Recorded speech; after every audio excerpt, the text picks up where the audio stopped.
1857 খ্রিস্টাব্দের বিদ্রোহকে ভারতের প্রথম স্বাধীনতা সংগ্রাম বলা যায় কি, তার সপক্ষে যুক্তি। ভারতের প্রথম স্বাধীনতা সংগ্রাম কে বলেছে, তার পক্ষে কয়েকটি যুক্তি এবং তার বিপক্ষে যুক্তি দিয়ে উত্তরটা 4 নম্বর স্ট্যান্ডার্ডে আমরা আলোচনা করছি। দেখো, সিপাহী বিদ্রোহের প্রকৃতি যদি পড়ে পরীক্ষায়, তখন 4টে যুক্তি দেবো ছোটো ছোটো করে, যেমন বড় প্রশ্ন 12 নম্বরে চলে আসতে পারে কোয়েশ্চেনটা। যদি সিপাহী বিদ্রোহের প্রকৃতি, এর আগে আমি সিপাহী বিদ্রোহের বিস্তার কারণ ইউটিউবে দিয়েছি, কীভাবে লিখবে বুঝাইছি। এখন আমরা একটা খাতা চেক করবো যে যেটা লিখেছি। দেখো সবাই খাতাটা একটু সামনে থেকে দেখাবে। বড়লাট লর্ড ক্যানিং এর আমলে ভারতে 1857 খ্রিস্টাব্দে সিপাহী বিদ্রোহ তথাকথিত মহাবিদ্রোহ সংগঠিত হয়েছিল। এই বিদ্রোহের চরিত্র নিয়ে নানান ঐতিহাসিকদের নানান মতবাদ। তার বিদ্রোহকে কেউ বলেছে প্রথম স্বাধীনতা সংগ্রাম, তার পক্ষে কয়েকটি যুক্তি। প্রথম স্বাধীনতা সংগ্রাম বলেছে বিনায়ক দামোদর সাভারকার, ঐতিহাসিক হিরেন মুখার্জি 1857 খ্রিস্টাব্দের বিদ্রোহকে ভারতের প্রথম স্বাধীনতা সংগ্রাম বলে অভিহিত করেছেন। তার যুক্তি দিয়েছে 1 নম্বর। এবার যুক্তি, এটা তোমাকে যুক্তি বলে তো লিখতে হবে। যুক্তি: সিপাহীদের মুক্তি সংগ্রাম। 1857 খ্রিস্টাব্দে সিপাহীরা নিজেদের উপর অত্যাচারের বিরুদ্ধে কম মজুরি প্রদান, পদোন্নতির অভাব, অস্বাস্থ্যকর খাদ্য, এনফিল্ড রাইফেল টোটার ব্যবহার, এইগুলার থেকে মুক্তির জন্য বিদ্রোহ করেছিল। তাহলে এটা সিপাহীদের প্রবলেমটা সলভ করার জন্য সিপাহীরাই যেহেতু বিদ্রোহ করেছে, তাহলে এটা সিপাহী বিদ্রোহ নিছক। প্রথম স্বাধীনতা সংগ্রাম বলা যাবে না, মানে এটা একটা ওয়াদার নিজেদের স্বাধীনতার জন্য যুদ্ধ করেছিল, এটা পক্ষে যুক্তি। ঠিক আছে, ভাষাটা চেঞ্জ করতে হবে একটু, যে ওয়াদের স্বাধীনতা, ওয়ারা নিজেদের স্বাধীনতা, তার স্বাধীনতার জন্য যুদ্ধ। সাধারণ মানুষেরও দেশের একটা প্রবলেম, এইটা তো সিপাহীদের মুক্তি সংগ্রাম ছিল। সামন্ত শ্রেণীকে মুক্তি সংগ্রাম, সামন্ত শ্রেণীও এখানে যুদ্ধ করেছিল অনেক, হ্যাঁ, ঝাঁসি রানী লক্ষ্মীবাই বা নানা সাহেব রাতিয়া টপি, কিন্তু সেটাও তো ওদের মুক্তির জন্য, স্বাধীনতার জন্য। স্বাধীনতা কথাটা বারবার দিতে হবে। স্বাধীনতা সংগ্রাম যেহেতু প্রত্যেকটাতে সেই উকিলের মতন লিখতে হবে, প্রত্যেকটাতে স্বাধীনতা বই কথাটা নিতে হবে, তবে তো স্বাধীনতা সংগ্রাম হয়েছে। মাথায় ঢুকছে? লেখাটা অত জুতি নেই ভাষাটা, তোমাকে এখানে কম মজুরি হেন তেন, তাই ওদের স্বাধীনতার উপর হস্তক্ষেপ হয়েছিল। স্বাধীনতা যেহেতু পায় ওরা সব কিছুতে, ওদের স্বাধীনতা হরণ করা হয়ে গিয়েছিল সিপাহীদের। এবং সামন্ত শ্রেণীরও, সামন্ত রাজ্যগুলোকে দখল করে নিয়েছিল ইংরেজ ইস্ট ইন্ডিয়া কোম্পানি, ট্যাক্স লিখে উল্টা। তো স্বাধীনতা তো পাইতো না সামন্ত শ্রেণী, তাদের স্বাধীনতার জন্যে সাধারণ মানুষেরও অনেক ক্ষেত্রে অংশগ্রহণ করেছিল। তারাও নিজেদের স্বাধীনতা, এই যে কর বেশি নিয়েছিল বা ওদের বিভিন্ন জায়গায় ট্যাক্স লাগিত, হ্যাঁ, ওদের স্বাধীনতার জন্য ওরা বিদ্রোহের জন্য। ইতালির কার্বনারি আন্দোলনটাও জাতীয় মুক্তি আন্দোলন বা স্বাধীনতা আন্দোলন বলা হয়তো, সেখান থেকে এখানেও স্বাধীনতা সংগ্রাম বলা যায়। এটা উত্তরটা ভালো হয়নি, ভালো করে লিখতে হবে যুক্তি দিয়ে। বিপক্ষে যুক্তি: রমেশচন্দ্র মজুমদারের মতে এটা কোনো স্বাধীনতার যুদ্ধ ছিল না, এই বিদ্রোহের জাতীয় কোনো লক্ষ্য ছিল না, হ্যাঁ, যে ইংরেজ হেটাও এটা ছিল না। নিজের প্রবলেম নিয়ে সোজা সিপাহীরা ওয়াদের প্রবলেম, সামন্তরা ওয়াদের প্রবলেম, কৃষক ওয়াদের প্রবলেম নিয়ে, কিছু শিক্ষিত মানুষ যদি গিয়েছিল, হ্যাঁ, বুদ্ধিজীবী, তারা তাদের প্রবলেম নিয়ে গিয়েছিল। তো ফলে স্বাধীনতা সংগ্রাম দেশ থেকে যে ইংরেজ চলে যাক বা ইস্ট ইন্ডিয়া কোম্পানি শাসন অপশাসন হোক, এইটা করে নাই। সেই জন্যে রমেশচন্দ্র মজুমদারের পক্ষে এটা জাতীয় নয়, স্বাধীনতাও নয়। আবার এই বিদ্রোহ ভারতের প্রথম স্বাধীনতা সংগ্রাম বলা গেল, রমেশচন্দ্র মজুমদার এটা প্রথম স্বাধীনতা সংগ্রাম বলা যায় না। উত্তরটা অত ভালো হয় না, অন্য জায়গা থেকে করিব, খুব খারাপ উত্তর। এটা 4-এর মধ্যে তুমি 2 পাবে, 4 যদি থাকে। দেখো আর একটা প্রশ্ন, 1857 খ্রিস্টাব্দের বিদ্রোহকে নিছক সিপাহী বিদ্রোহ বলা যায় কি? দেখো, বড়লাট লর্ড ক্যানিং এর আমলে 1857 সালে এটা বিদ্রোহ হয়েছিল। সিপাহী বিদ্রোহের চরিত্র সম্পর্কে ঐতিহাসিকদের বিভিন্ন মতবাদ। তার সিপাহী বিদ্রোহকে কেউ নিছক সিপাহী বিদ্রোহ বলেছিল, তার সপক্ষে বিপক্ষে যুক্তি আছে। কে বলেছিল নিছক সিপাহী বিদ্রোহ? জন লরেন্স, জন সিলি, চার্লস রেকাস, দুর্গাদাস ব্যানার্জি, অক্ষয় কুমার দত্ত, ঈশ্বর গুপ্ত, দাদাভাই নৌরোজি নিছক সিপাহী বিদ্রোহ বলে ঘোষণা করেছিল।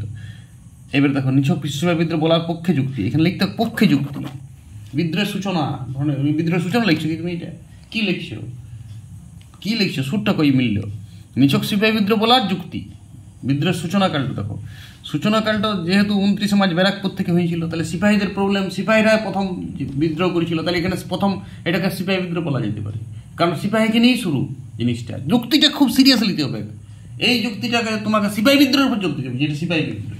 এই লেখাটা এমন মনে হবে যে না এটাই হবে, এই লেখাটা এমন হবে যে না এটা নিছক সিপাহী বিদ্রোহ। যেমন আগের লেখাটা তোমাকে যখন এইটা দিবে, তখন এমন যুক্তি দিতে হবে যে মনে হবে যে এইটা প্রথম স্বাধীনতা সংগ্রামী বটে। সিপাহীদের প্রবলেমটাও স্বাধীনতা, তারপরে তোমার সামন্ত শ্রেণীর প্রবলেম স্বাধীনতা, সাধারণ মানুষের প্রবলেমটাও স্বাধীনতার জন্য। স্বাধীনতা কথাটার মধ্যে জোর দিতে হবে।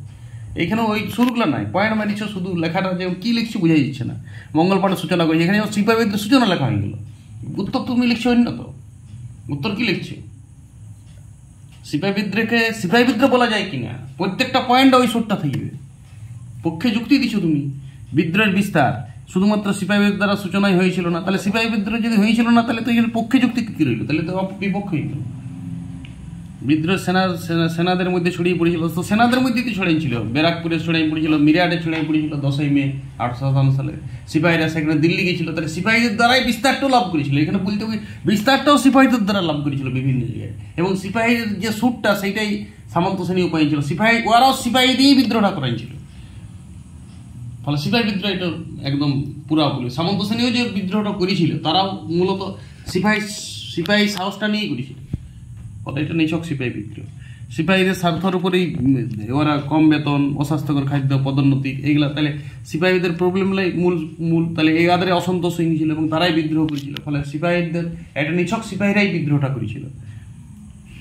এবারে দেখো বিপক্ষে যুক্তি। বিপক্ষে যুক্তি হচ্ছে প্রথম রমেশচন্দ্র মজুমদার, সুশোভন সরকার প্রমুখের মতে এটা সামন্ত শ্রেণীর বিদ্রোহ ছিল, সিপাহী বিদ্রোহ ছিল না। সিপাহী ছাড়াও সামন্ত শ্রেণীর বিদ্রোহ বলা যাবে না এটাকে। এখন তুমি সিপাহী বিদ্রোহ লয় তার পক্ষে যুক্তি দিচ্ছ, কোনো কি বিদ্রোহ বলে বলার দরকার নেই। এখানে লিখবে সিপাহী বিদ্রোহ লয়, কারণ সামন্তরা যুদ্ধ করেছিল, অন্যান্য লোকও করেছিল, শুধু তো সিপাহীরা করে নাই, তাহলে কেন সিপাহী বলবো? এইটাই বলেছে রমেশ মজুমদার, সুশোভন সরকার, যে সিপাহীরা তো করে নাই, সামন্ত শ্রেণীও, জমিদার শ্রেণীও, অন্যান্য মানুষও সমাজে তারাও অংশগ্রহণ করেছিল, তাহলে নিছক সিপাহী বিদ্রোহ বলা যাবে না, এটা বলেছে বিপক্ষে। আর কার্ল মার্কস, ডিসেলারি প্রমুখের মতে এটি ছিল জাতীয় বিদ্রোহ। ঠিক আছে, কি বিদ্রোহ বলা যাবে না? কার্ল মার্কস বলেছিল যে সারা দেশ জুড়ে ছিল, শুধু সিপাহী বিদ্রোহ সীমাবদ্ধ ছিল না, তাহলে জনগণের প্রবলেম নিয়েও বিদ্রোহ হয়েছিল, তাহলে এটা একটা জাতীয় বিদ্রোহ। ঠিক আছে, জাতীয় বিদ্রোহ বলা হয় বলা যাবে না, ওইটা তো অন্য প্রশ্নের উত্তর হয়ে গেল। বিভিন্ন কারণে একে সিপাহী বিদ্রোহ, রমেশচন্দ্র মজুমদার, সুশোভন সরকার একে লাস্টে আরও বলতে হবে যে না এটা একটা সিপাহী বিদ্রোহ। শেষে বিপক্ষে যুক্তি দেওয়ার পরেও তোমাকে বলতে হবে যে না এটা, তাও যুক্তির উপর বেশি জোর আছে, বিযুক্তি জেলা সেলা কম, তাও এটা সিপাহী বিদ্রোহ। এই উত্তরটা তুমি এক পাবে, আগেরটাও এক পাবে, এটা ভুলভাল উত্তর হচ্ছে, স্টাইল ঠিক নেই, সুরটা ঠিক নেই। 8-এর মধ্যে 2। দেখো নেক্সট একটা খাতা চেক করছি আমি, এটা 1857 খ্রিস্টাব্দে সামন্ত শ্রেণীর বিদ্রোহ বলা যায় কি? দেখো লর্ড ক্যানিংয়ের শাসনকালে 1857 সালে এটা ভূমিকা টাইপের একটা দিয়েছে, ভূমিকা না লিখে ভূমিকা টাইপের, রজনীপাম দত্ত, রমেশচন্দ্র মজুমদার সামন্ত শ্রেণীর বিদ্রোহ বলেছে। এইটাতে এইখানেই লিখতে হবে কারা বলেছে, আগে বলেছে কারা সেটা শুরুতেই লিখতে হবে, তারপরে সামন্ত শ্রেণীর পক্ষে যুক্তি, এই লেখা ভালো হচ্ছে। সামন্ত শ্রেণীর তান্ত্রিক স্বার্থসিদ্ধি, সামন্ত শ্রেণীদের এখানে স্বার্থসিদ্ধি হয়েছিল এই বিদ্রোহে। হযরত মুহাম্মদ স্বার্থ বিদ্রোহে যোগদান করেছিল ওরা। সপ্তবিলম্ব নীতি সেই সামন্ত শ্রেণীকে অ্যাটাক করেছিল, তাদের সপ্তবিলম্ব নীতি তাদের রাজ্যগুলো নিয়ে নিয়েছিল, যেমন হযরত মুহাম্মদ অযোধ্যা নিয়েছিল, ঝাঁসি নিয়ে নিয়েছিল। হ্যাঁ, তাদের সামন্ত শ্রেণীরা তার বিরুদ্ধে ব্যক্তিগত মর্যাদা ক্ষমতা হারিয়ে গিয়েছিল রাজ্যগুলো থেকে, ফলে ওরা বিদ্রোহ করেছিল। সামন্ততান্ত্রিক নেতৃত্ব দিয়েছিল, নেতৃত্বরাও ঝাঁসি রানী লক্ষ্মীবাই, অযোধ্যার হযরত মহল, নানা সাহেব, বিহারের কানওয়ার সিং, এগুলো সব সামন্ততান্ত্রিক বিদ্রোহের নেতৃত্ব দিয়েছিল। এবার বিপক্ষে একটু ছোট করি, বিপক্ষটা বড় নয়, পক্ষে যুক্তি 3টা সলিড দিতে হবে, মিনিমাম 3-4টা, বিপক্ষটা এক লাইনে।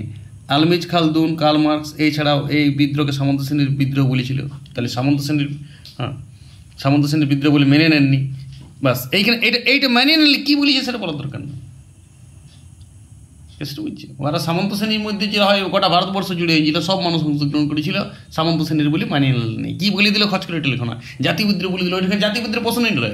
এটা সামন্ত শ্রেণীর বিদ্রোহ কেন বলে, বলা যায় কি না বলা যায় কি, ওইলাই যুক্তিগুলো দেবো।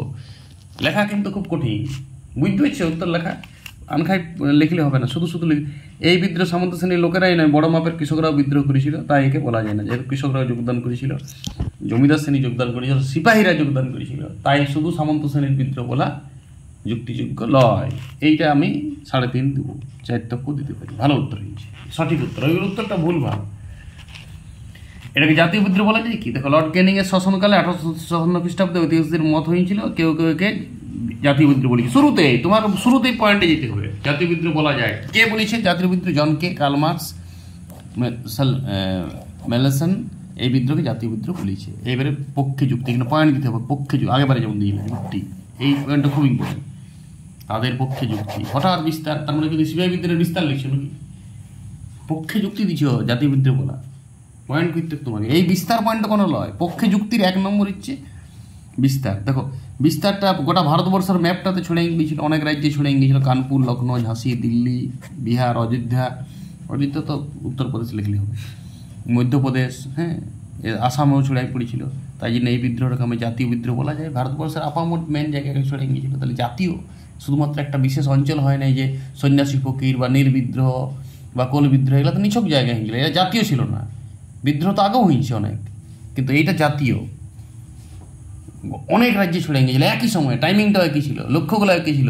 সিপাহীরা করছে তখন যারা মানে সামন্ত শ্রেণী তারা বলছে হস সিপাহীদের প্রবলেম, আমরাও প্রবলেম হচ্ছে, সিপাহীরা একা কি এই যে জিনিসটা, তাহলে জাতীয় হয়ে গেল ব্যাপারটা। জমিদার তখন কৃষক মানুষ হয়ে যাচ্ছে, অত্যাচারিত মানুষ হয়ে যাচ্ছে, কর্মকার, চর্মকার, স্বর্ণকার, বিভিন্ন মানুষ নিজের যারা বিভিন্ন জীবিকায় থাকে তারাও বিদ্রোহ অংশগ্রহণ করেছিল। সাধারণ মানুষ তাদেরও বিভিন্ন ট্যাক্স, বিভিন্ন মানে ইংরেজদের উপর ইস্ট ইন্ডিয়া কোম্পানির উপর বিদ্রোহে যোগদান করেছিল বিভিন্ন লোক। এইটা পয়েন্ট, বিভিন্ন লোক, তার জন্য এটাকে জাতীয় বলা যাবে। জাতীয় কথাটা তো যদি লাস্টে জাতীয় বলা যাবে, প্রত্যেকটা পয়েন্টের শেষে জাতীয় কথাটা নিয়ে আসবে, তার জন্যই জাতীয় বিদ্রোহ। ঠিক আছে, জাতীয় সংগ্রাম বিভিন্ন অঞ্চল জুড়ে, কম অঞ্চল জুড়ে হয়েছিল, কিন্তু ইতালির কার্বনের তো কম অঞ্চল জুড়ে হয়েছিল, তাও ওকে জাতীয় বলা হয়তো ইতালির কার্বনের বিদ্রোহ। তাহলে এটা কেন বলা মানে গোটা ভারতবর্ষটা আরও অনেক আপামত ছিল, এদিকে পাঞ্জাব অংশগ্রহণ করে নাই, রাজস্থান অংশগ্রহণ করে নাই, এটা লিখতে হবে এই প্রবলেমটা। কিন্তু তা সত্ত্বেও তামিলনাড়ু অংশগ্রহণ করে নাই, দক্ষিণ ভারত অংশগ্রহণ করে নাই, তা সত্ত্বেও আমি এটাকে জাতীয় বলবো, কারণ ছোটোখাটো হলেও যে যতটুকু হয়েছিল সেটা একটা অনেক লোকের সমস্যা ছিল, ফলে এটা জাতীয় জিনিসটা। সমস্যাটা একটা নয়, অনেক সমস্যা।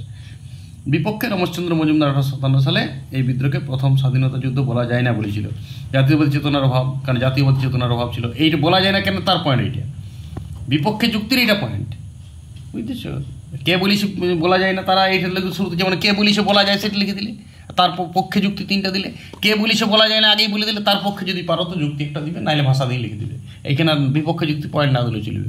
এটাও সলিড উত্তর, এটাও আমি 3.5 তক্ক দেবো। মানে পাবে 8-এ 7, ওই কথাটা 8-এ 0 হতে পারে, উত্তরটা শূন্য নাই কোনো। ঠিক আছে, সবাই এভাবে প্র্যাকটিস করো। এই 4টা প্রশ্ন খুব ইম্পর্টেন্ট। আবার এই 4টা প্রশ্ন একসাথেও পড়তে পারে, যে সিপাহী বিদ্রোহের প্রকৃতি বিশ্লেষণ করা, চরিত্র। তাহলে তুমি এই 4টা পয়েন্টকে তখন এত যুক্তি দেওয়ার দরকার নেই, 4টা পয়েন্ট জাস্ট একটা প্যারার মধ্যে শেষ করে লিখতে হবে 12 নম্বরের উত্তরটা। তখন এই 4 পাতা লেখার দরকার নেই, তখন 2 পাতার মধ্যে উত্তরটা শেষ করতে হবে। প্রতিটাতে কে বলিছে আর ওইলার আর পয়েন্ট করার দরকার নেই, তখন ওইটা ছোটো সন্তোষী বলিছে, কেউ আরও বলে নাই, ওইটা লিখে দেবে 1 লাইনে, কে বলিছে কে বলে নাই, বাস। কেনে বলিছে কেনে নাই, তখন আর অত কিছু উত্তর হবে না। যখন 12 নম্বরে পড়ে যাবে, তখন 4টে যুক্তি দিতে হবে। সিপাহীদের চরিত্র প্রকৃতি বিশ্লেষণ করো, এটা 12 নম্বর আসতে পারে 2026 ম্যাথে। সবাই প্র্যাকটিস করো এবং ভালো উত্তর লেখো, কোনটা সঠিক উত্তর, এবং উত্তর লিখে প্র্যাকটিস করো। ওকে।